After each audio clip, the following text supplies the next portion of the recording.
During a series of meetings in Potsdam, Germany, the final doom of Japan is settled by the Big Three and their advisors. Delivering an ultimatum of unconditional surrender to the Nipponese warlords, Prime Minister Attlee, President Truman, and the original member of the Big Three, Russia's Generalissimo Stalin, conclude the conference completely agreed on the final steps in achieving victory over Japan. The enemy, having refused to surrender, suffers the consequences. Swarms of B-29s and carrier task forces carry destruction to the Japanese homeland.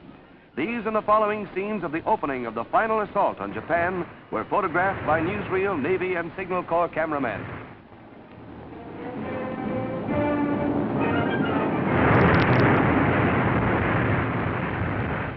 The natural power of the universe is harnessed in the new atomic bomb. Its tremendous possibilities are explained in this chart.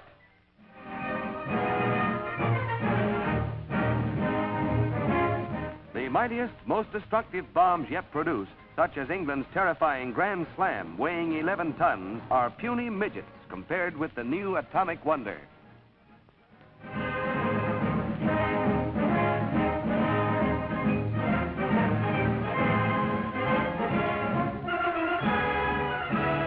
One of the first to smash the atom was Dr. Ernest Lawrence of California, inventor of the cyclotron, the atom-smashing machine.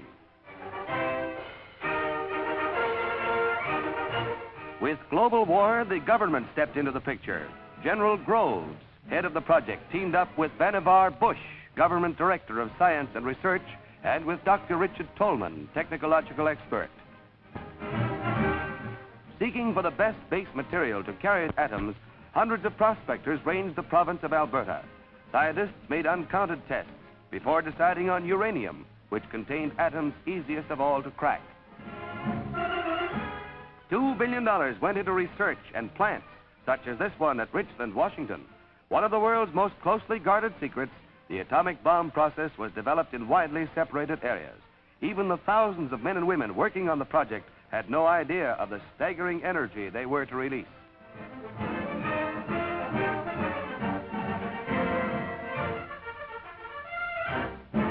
Commanding the vast Hanford project at Richland is Colonel F.T. Mathias, left.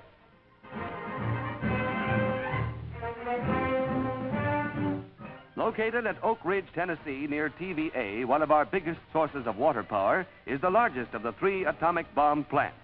Nearly 100,000 workers swarmed into Oak Ridge, which mushroomed into one of our largest war production communities, creating the 5th largest city in Tennessee. But the results justified the tremendous efforts. The great influx of atomic bomb producers called for thousands of prefabricated homes.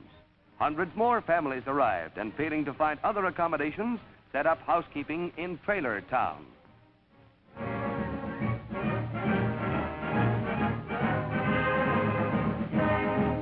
Merchants were quick to supply the demands of the sprawling war center.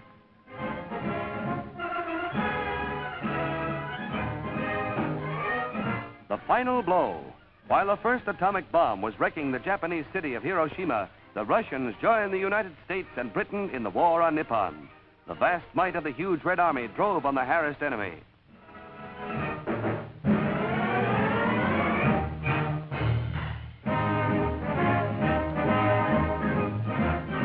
Generalissimo Stalin, from Lenin's tomb in Moscow's Red Square, reviews his troops. The Russian decision to join in the effort to achieve quick victory over Japan was made before the release of the news concerning the atomic bomb by President Truman. Returning from the successful Big Three meetings, the President reports on the startling developments that sealed Japan's fate. We are now prepared to destroy more rapidly and completely every productive enterprise the Japanese have in any city.